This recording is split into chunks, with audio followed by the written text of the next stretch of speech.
Hi, I'm Miss White, the Early Years Lead at St Luke's. Thank you for coming to see this video. Obviously, I would normally have done this meeting in the hall with parents being present. It's a bit of a shame because I do enjoy being with parents face to face, being able to interact. But these are the times that we're in. So if you do have any questions at the end of the meeting, please do come and speak to either myself or Miss Mella. We're here to answer any questions that you might have afterwards.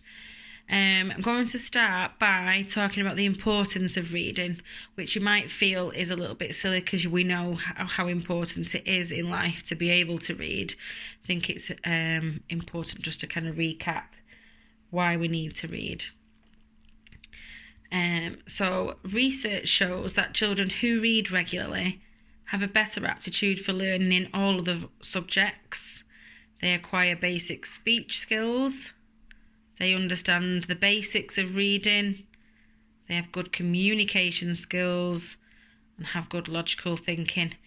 So looking back at that top one, I do think it's important that children learn to read because if you consider subjects like history, say your child is in year 5, year 2, having a history lesson, they need to be able to read the text in order to understand the content of the history lesson.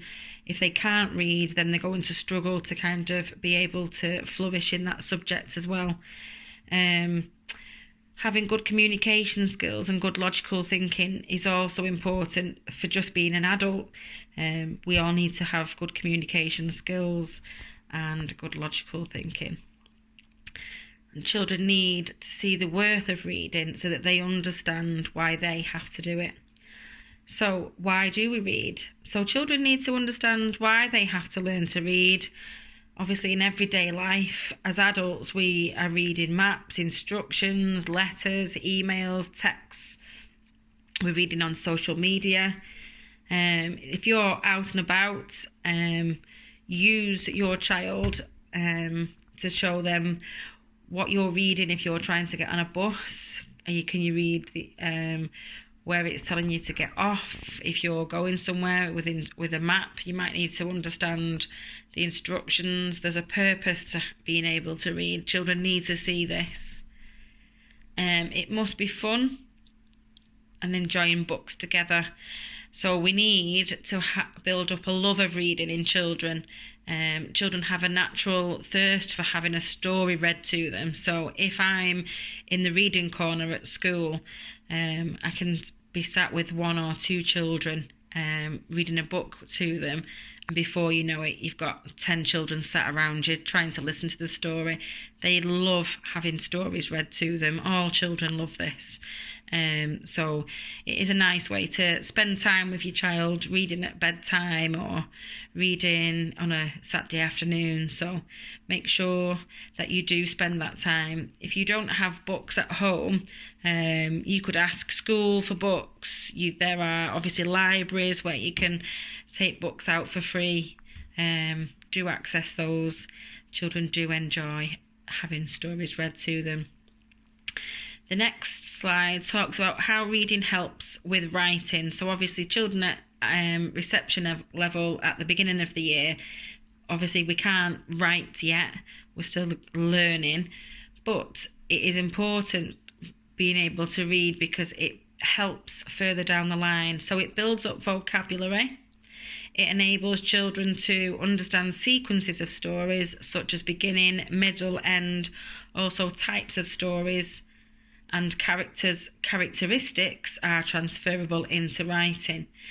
So thinking about vocabulary, a child at reception age now won't be able to write the word suddenly, but they can use it when making stories up. So in reception we do make up stories, and it's important to build up the vocabulary that they can put into those stories, despite the fact that they can't yet write. Further up the school, when they do write, those words will go into their stories and their writing, which makes their writing a lot more interesting for the reader.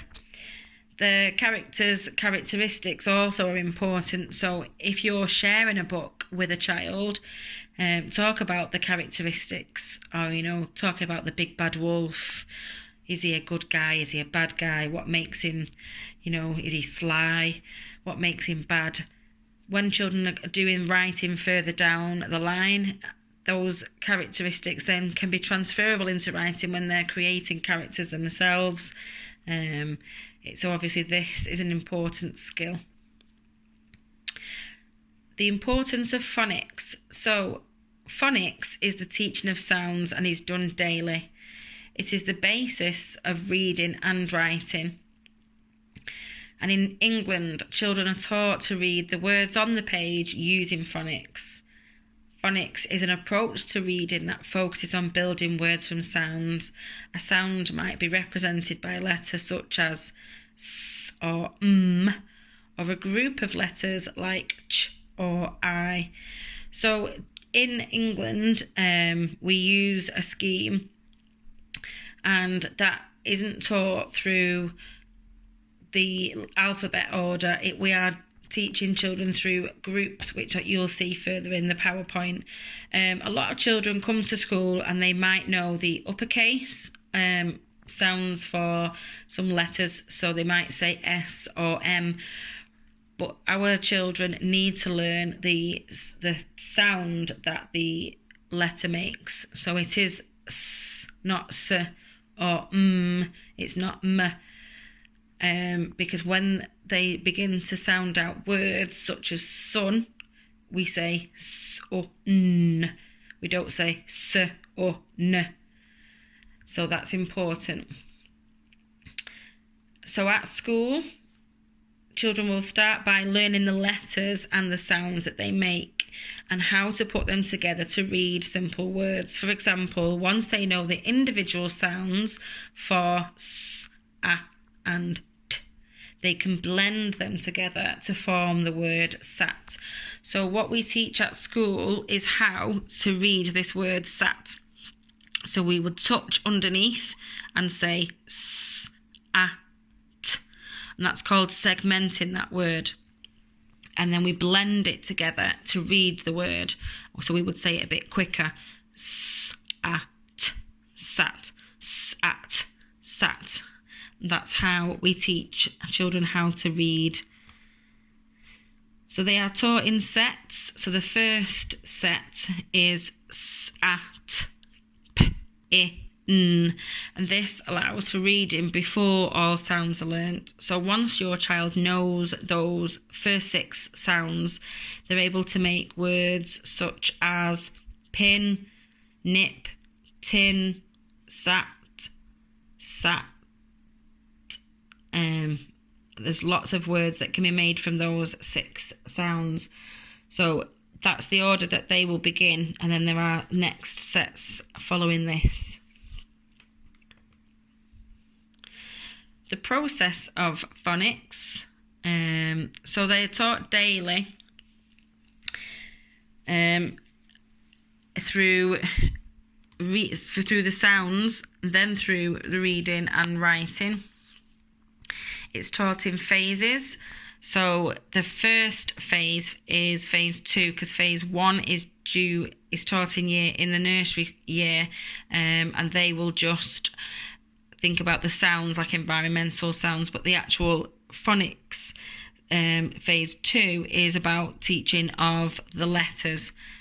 So they will start at phase 2, and then tricky sounds are to be recognised and not sounded out. That should say tricky words. So tricky words are such as the, I. They are something that you can't sound out. So if you did sound out the word the, you wouldn't say t, it sounds nothing like the word the. So those are to just be recognised. So how can parents help with phonics? So regularly practice the sounds at home. Use lowercase sounds rather than uppercase names. We do learn the uppercase names, but this is further down the line so as not to confuse children. and encourage your child to sound out and then blend words. So when children are learning to sound out and blend, they can sound out the words once they know the sounds. If they know the letters and can recognise s and a and a t, they can sound out that word sat. However, they might not be able to blend it back together to say to you, it's sat. So what you need to do is you need to be sounding that out as well with them, because they can hear the word when an adult does it before they can hear it from themselves. So it's important that that practice is there. From my experience, this section of learning how to read can take a long time for some children, and it varies. So it's important that you keep at that sounding out and blending words together. Use the internet if you have access at home. There are games on a website called Phonics Play that are free. We use these in our phonics lessons, so make sure you use them because they are fun. This is a list of the sounds, so these will be sent home.